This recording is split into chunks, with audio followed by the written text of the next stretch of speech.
Shri Sudhindra Kulkarni, Dr. Padnekar, Dr. Kothari, my many distinguished friends from Mumbai, colleagues, young friends, ladies and gentlemen. I am very happy to be here. In fact, it is very embarrassing to attend felicitation functions. I've had several of them, and I'm trying to avoid as much as I can. But this has been a wonderful thing to come to Mumbai, and thanks to Mr. Kulkarni, who has taken all this trouble to organize this. When I was asked to give a talk, I first thought I would talk about some of the latest research I'm doing, because the research that I am doing today was something I was not doing 3 years ago. It's amazing what is happening to some of the fields of science today. For example, 3-4 years ago, graphene became very important, a 1 atom thick sheet of carbon. So exciting, so wonderful, because the electrons in graphene are very different from electrons in any other solid. There is a tremendous ballistic transport of charge carriers, a great solid. But since then, 4 years ago, for the first time in our laboratory in Bangalore, we wrote a paper in Angavanta Chemie saying, why graphene, why carbon, why not make the same single atom sheet with non-carbon inorganic material like molybdenum sulfide, which is a layered material, some other materials. Well, we published several things. Of course, what has happened in the last 2 years, in the last 2 years, there are about 200 major papers on this topic alone. What has happened is the properties of this single atom layer of molybdenum sulfide is in fact more exciting than graphene. It has innumerable properties of a kind that can be exploited in technology. One aspect, forgetting technology, outstanding in the sense that we never thought of such properties before, some of them. Completely new phenomena, new properties, new direction coming out of the material, which I started working on for the first time 4 years ago. You know, at my old age, I'm now 80 years old, I'm past 80 now. It is really wonderful to see something like this happen. So there's always something exciting. And in the last one, American Chemical Society, just about 4 months ago, wrote to me, Professor Rao, this thing you started has caught like wildfire. Would you mind writing a Frontiers article in a major journal of the American Chemical Society? I've just written it. It's in fact coming out in the next week or two. So it's been a wonderful experience. It is this thing, this excitement I'm going to talk about today. Science as one understands science. I don't mean technology. Every time we say science, the government, ministers, prime ministers, everyone, science and technology. No, just science. Science includes engineering, by the way. Whenever I say science, please include engineering in it. Engineering is also a science. Unfortunately, in India, they don't understand the difference. They think engineering is non-scientific. It's something else, purely a technician's job, which is not true. Modern engineering is so scientific, it is really a great science. Engineering science itself is to be treated as science. However, technology is different. I'm going to not talk about it. Somebody asked me, suppose no government supports science, what will happen?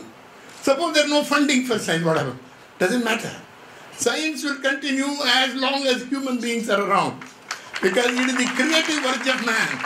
Science comes out of the creative urge of man, independent of grants, independent of patronage. Imagine the days of Newton, days of Lavoisier. There are no grants. They did science which is beyond our imagination. So grants have nothing to do with science. Governments have nothing to do with science. It has something to do with a human spirit. And this science should not be forgotten. What I am worried about is, as Mr. Kulkarni and many others said, in India we are understanding many things probably well. We are misunderstanding or completely ignoring the essence of what science is all about. If you understood what science stood for, there will be more young people looking for science as their profession. It's the most wonderful way of living. You see, imagine, I don't know anyone happier than myself. I don't know anyone. In fact, even on the stage, I don't see everybody has something complaint. What do you say? But I have no complaints. It's a wonderful, I've been doing research for 63 years now, of which 55 years I've been a professor. 55 years of being a professor. I'm not tired, you see. As Mr. Vajpayee long ago said, somebody asked him, it seems you are retiring. He said, no, I'm not even tired. How can I retire? The same is true of me. So science has been a wonderful thing, and I'm going to say a few words about this kind of science, where science, doing science is something gives you a way of life, doing something that is exciting, creating new venues of knowledge, finding new ideas, completely new things. In doing that, of course, there are tricks. How to do that? Well, I started my research when there was nothing in India. I hope if you don't know, let me tell you. I just entered college when India got freedom. 1947 August, I had entered, just a few months earlier, I had entered college. And we were a very poor nation. I remind people in Bangalore and even in Bombay, I guess it's true in Bombay, they don't remember that. There was food rationing everywhere in India. We couldn't get rice, we couldn't get cloth, it was an unbelievable condition. If you wanted $5, there was no way of getting any foreign exchange, no way of buying chemicals or equipment, poverty. So after many years in the United States, nearly 5.5 years, after University of California, Berkeley, where I was a postdoctoral fellow, I came back to India, and what do I find? I took my first job in the Indian Institute of Science. There's nothing, there's no instrument. I was supposed to do spectroscopy without spectrometers, there's no equipment. How do you do research when there is nothing? That is the thing. But science cannot stop because there is no equipment, that is the thing. So this is the challenge I had. I was only 25 years old when I came back from US, and I was really worried. It is then, of course, I decided to start in an area of research where there was not too much crowd and where I could do something in Bangalore with the meager equipment, some of which I could build myself. We used to build a lot of instruments. Even now I build a lot of instruments in our lab with my students. So I started something. This area is now called chemistry of materials. Those days we started calling it solid state chemistry. Very few people understood what we mean by solid state chemistry, they even laughed at it. What is all this solid state chemistry? There is nothing like that. Well, I used to be subject of ridicule for a very long time, but I had to suffer that.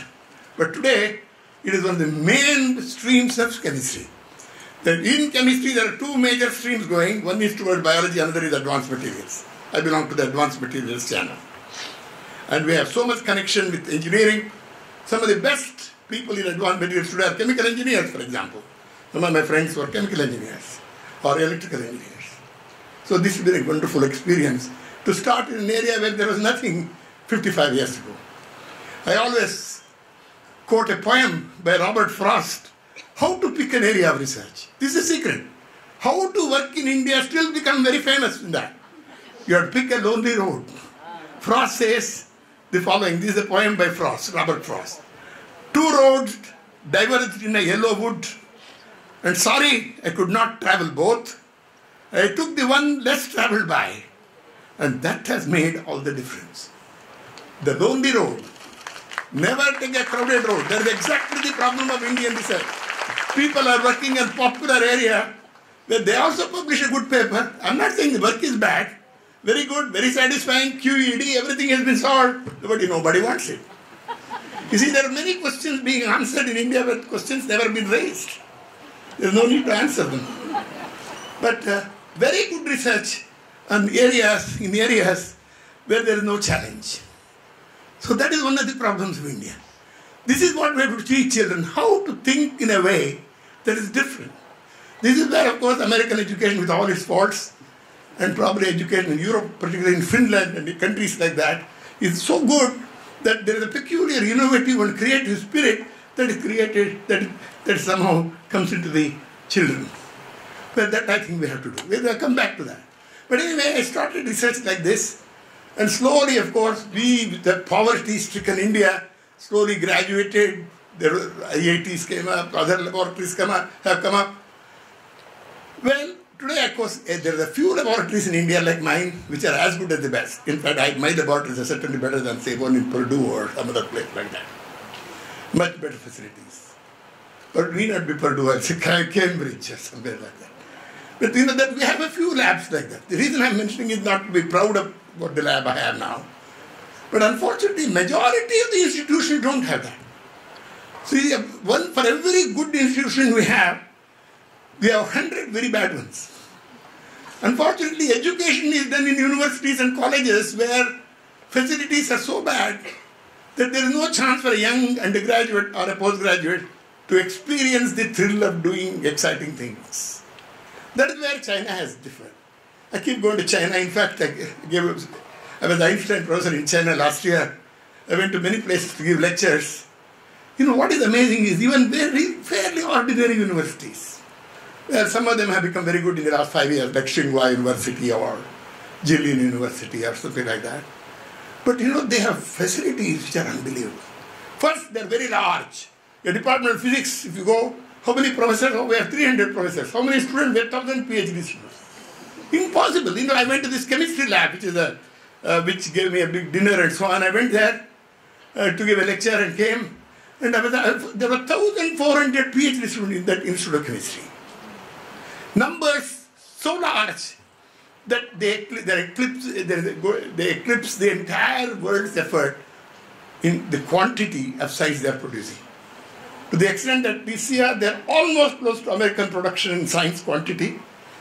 Next year they will surpass the United States. America produced 16.5% of world research last year. China was 14.5%. And China will very soon be 16.5%. America will probably be 15%. But I'm not worried. America need not worry about it. Nobody can beat American quality of research. Fortunately, that is where this is the really more important thing. Even quality of research, we are not doing too well. Quantity, how much does India produce? Somebody did say that in the report.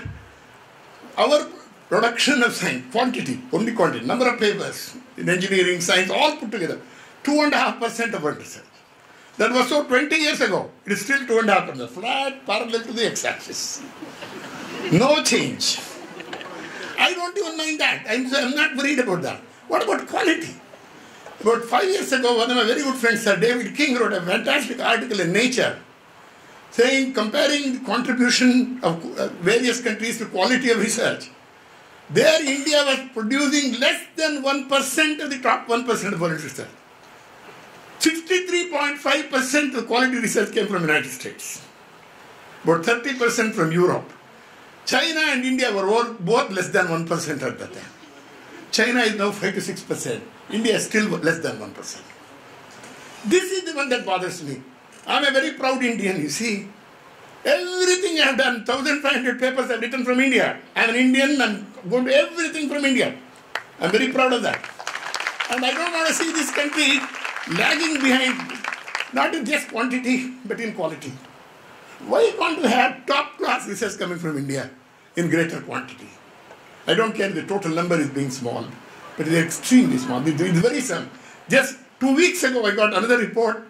Our expenditure in science has not increased, neither has our quality of production increased. The same, less than 1%. It doesn't mean that there are no individuals who are good. Please don't misunderstand. There are always individual good people here, good people there, individuals. That is not enough. India is a country, we are a huge country, don't forget. We have a future of an enormous possibility. India, if it tries hard, according to me, it can take over the world. Because we are the youngest country in the world. All the professionals, engineers, nurses, doctors, teachers of the world will be produced from India. In fact, not only for India, but the entire world. For whether it is Sweden, Italy or Japan, Indian teachers will be there, Indian doctors will be there. That is the future that will be there if we properly plan it. But we need not plan that. That is not our problem today. Our problem is to provide good education and to do good science. Well, you know, science, to do good science, there are many things required. First of all, as somebody was reading just a few minutes ago, the attitude, the value system is very poor in India. Suppose you take what are the most important things treasured by the Indian society. They will say the foreign investment comes on the front page. Some other bank interest rates will come. Then what did the IIM graduate from Calcutta, he got a salary of 75 lakhs. That comes in the front page. I've never seen a front page on anything on science in the last so many years. I don't think we value science very much. In the value system of India, I think science and education come at the bottom. Education is not in the top. So I was just the other day looking at the recent revised list of quality education in the world at school. I hope you all know that. Which is the country which is top in school education. Not United States. United States is in the way bottom. Number one is Finland. High quality education where teachers are highly respected. It is difficult to get a job of a teacher, much easier to become an administrator. Here everybody wants to be an administrator. The leftover comes for teaching. With all due respect, there must be a lot of good people here. Well, but anyway, so science is a wonderful profession. Somehow we have to make sure that people understand that. Except that, to do really good science, let me take 1 minute. What is my own personal experience? What is it you want? You want to have a peace of mind. You want to enjoy doing it. First of all, you can't, we must have a nice family life. I've been very fortunate having my wife, a wonderful family life. No problems of any sort. However, what I mean by that is, if somebody is always fighting with his wife, he's unlikely to do good research. Because his mind is always worried about his fights at home. Okay, jokes apart, seriously speaking, I think one has to make up one's mind in India. What is it that is important for India? I think for India, education and then science, or science education together, I think is very, very important.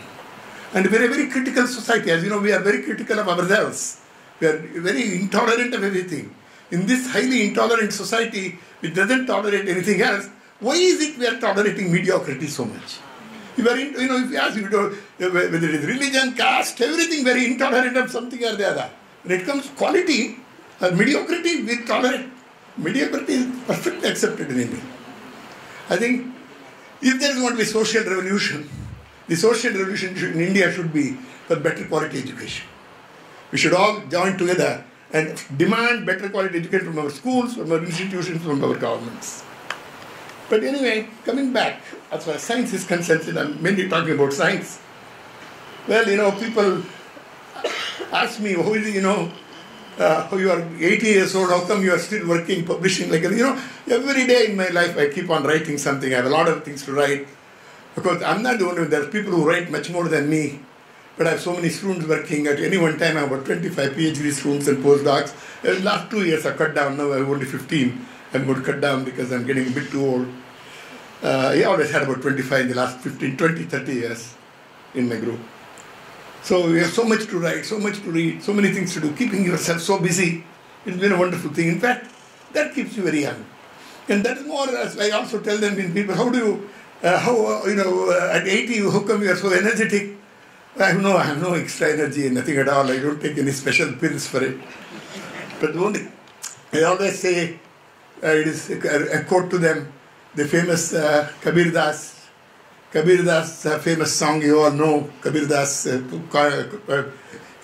talked about Maname Ganga, Maname Kashi, Maname Dhyana Karo.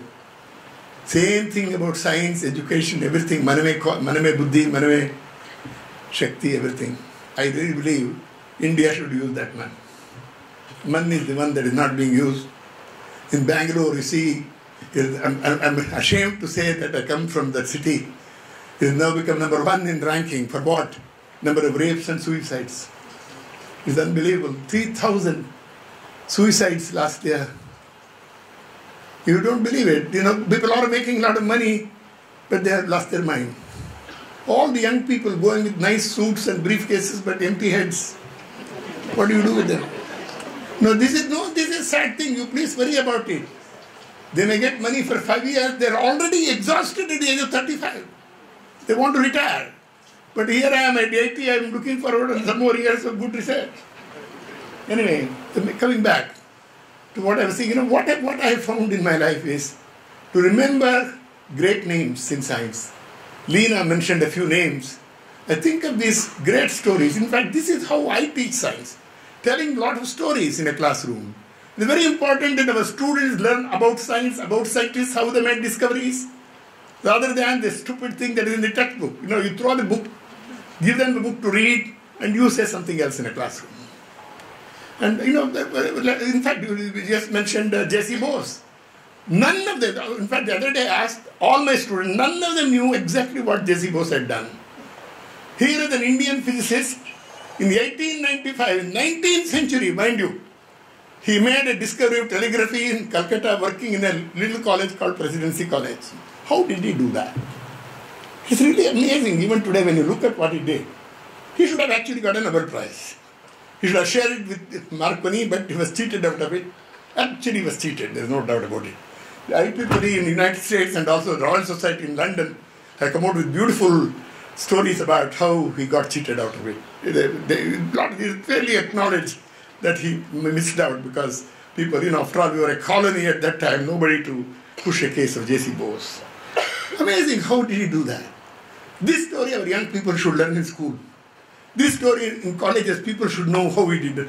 They don't remember, they don't even know that C.V. Raman didn't have a job as a scientist when he got his Nobel Prize or when he got his fellowship with the Royal Society. When he became an FRS, I hope you know that, being an FRS is difficult even today, but then when he was made an FRS at a young age, it was much more difficult. We were under the British rule. He was in Nagpur as a senior accounts officer of the British government. During evenings, he used to go to Nagpur Science College, did experiments, and based on those results, he wrote his famous papers on acoustics. That is the one that got a fellowship with the Royal Society. Most of his Nobel Prize is mainly because of the evening research he did in a place in Calcutta, not because he had a regular job, 24-hour job, paying money for him as a big scientist. And that is the story of India. And I don't know whether you have told your children as teachers, some of you, Ramanujan in a miserable hole in Tamil Nadu. I don't know, I was there 2 years ago to give a lecture, Ramanujan lecture in that little place. Even today it is a backward India, I'm not backward, somewhere. It is not the mainstream. In that miserable place, how did he write these 3,000 theorems and conjectures? You worry about it. You tell your children about it. How did he do that? It is because he got a big scholarship, professorship? No. His salary, when it was very high salary, was 75 rupees eventually he got. That was towards the end. To start with, it was zero salary. How did he do that? These are Indian stories. Of course, if you leave India and go for examples elsewhere, there are even bigger and better examples. Of course, my own hero is Michael Faraday. I never tire myself of telling about Michael Faraday. 2 minutes on Faraday, because otherwise once I get it, I have to say, it is one of those compulsive things I have about Faraday. Remember, he is a man with only 3 years of schooling. But as people say, if only recount everything he did in science, as Lord Rutherford said, he could have easily got 5 Nobel Prizes in 20th century. Unfortunately, it was in 19th century where there was no Nobel Prize. He discovered laws of electrolysis. He discovered benzene. Organic chemists would have given him a Nobel Prize for that. He discovered electricity. I think worth the Nobel Prize. Easily. And magnetism, another Nobel Prize. The word paramagnetic, diamagnetic, electrode, ion, cation, electrolysis, all these words are coined by Michael Faraday in 19th century. And this man with only 3 years of schooling. How did he do that? And he was a simple man.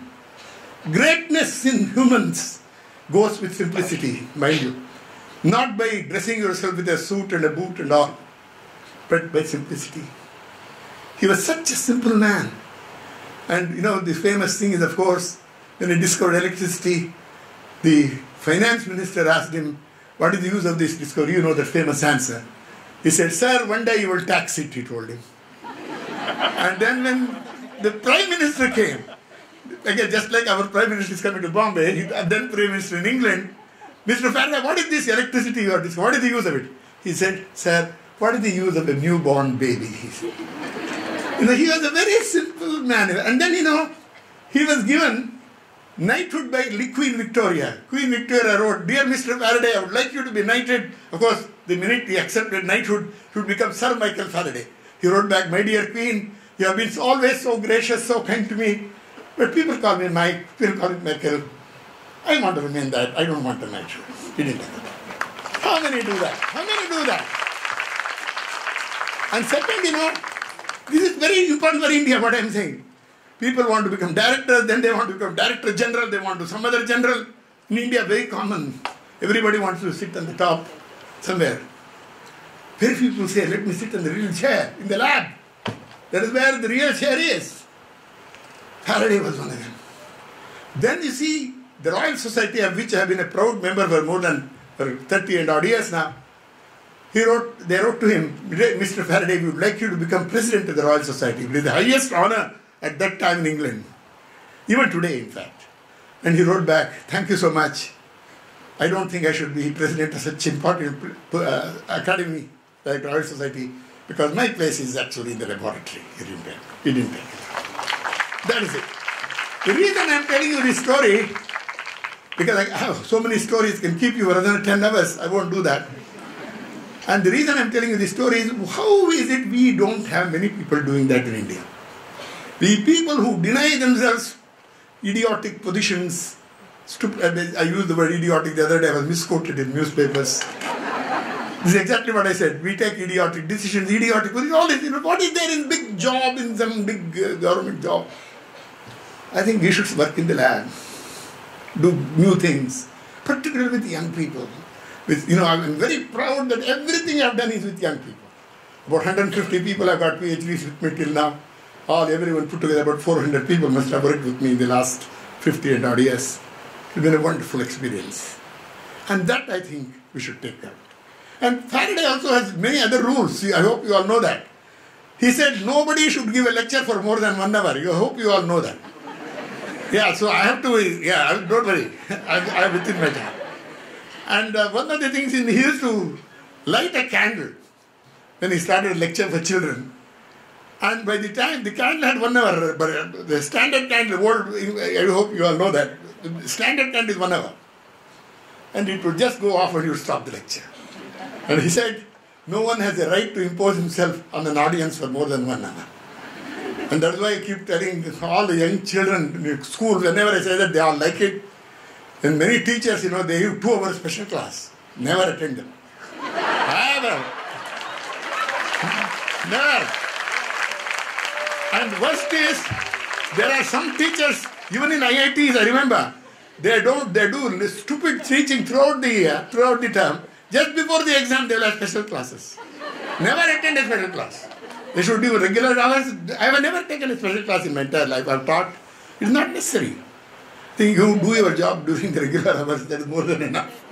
Already, we teach too much. Imagine the IIT is terrible actually. 15 hours, 45 lectures in a course. Bore you to death actually. Because all the teachers are basically boring. I mean, let us face it. There's nothing, you have to make it exciting. How do you make it? 45 times you have to make it exciting. Like, wow. So we have to cut short the number of contact hours and I think make it much more interesting. And then fortunately, the teachers, another problem in India, the teacher wants to teach everything that he knows to the student. Fortunately, we are lucky, they don't know too much.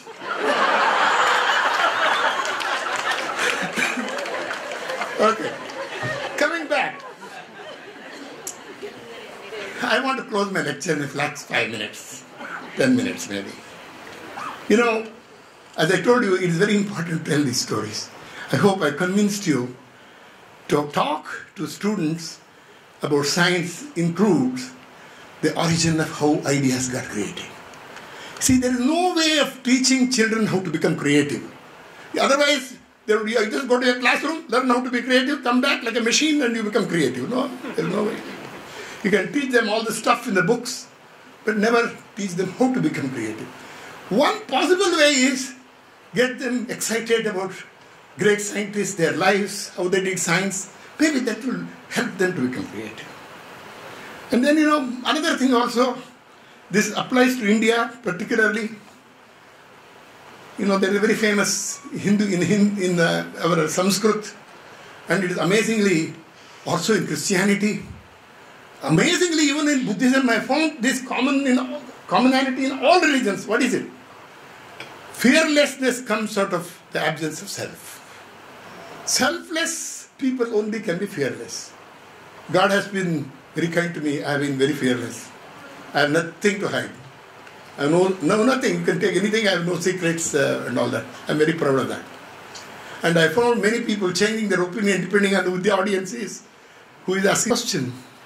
Because of the fear, because they want something, they can never give their opinion. You see, scientists, therefore, have become very honest and less selfish. In fact, just out of respect to another great man, great Indian, who exactly 100 years ago got a Nobel Prize, first Nobel Prize of India, Rabindranath Tagore. I hope you all know that. 100 years ago he got Nobel Prize, people have forgotten. 150 years ago we had Vivekananda, we have forgotten. And we never think of these great Indians we had. And I'll read one poem from Gitanjali about selfishness. I came out alone on my way to my tryst. But who is this that follows me in the silent dark? I move aside to avoid his presence, but I escape him not. He makes the dust rise from the earth with his swagger. He adds his loud voice to every word that I utter. He is my own little self, my Lord. He knows no shame, but I am ashamed to come to thy door in his company. It is very true. Selfishness, if you have, you can't do good science also. Everything he says is true. Well, then what is it that we need to do in India? We have to produce more people who are just committed to science, not to just self, not to just positions. We may not produce a Faraday, we may not produce Raman, we may not produce a Ramanujan. We at least produce highly dedicated scientists. Well, for this there is very little time. Mr. Kulkarni somehow didn't mention about time. I would like to mention that. There's no time. India doesn't have that much time to do all this. The competitive world is so bad today. I hope you all know that, I work on a day-to-day basis. I compete with the best of them in America or Europe or Korea or China. My God, the rate at which things are happening, you have to be galloping to remain stationary. You have to be running to remain stationary. That is how bad it is.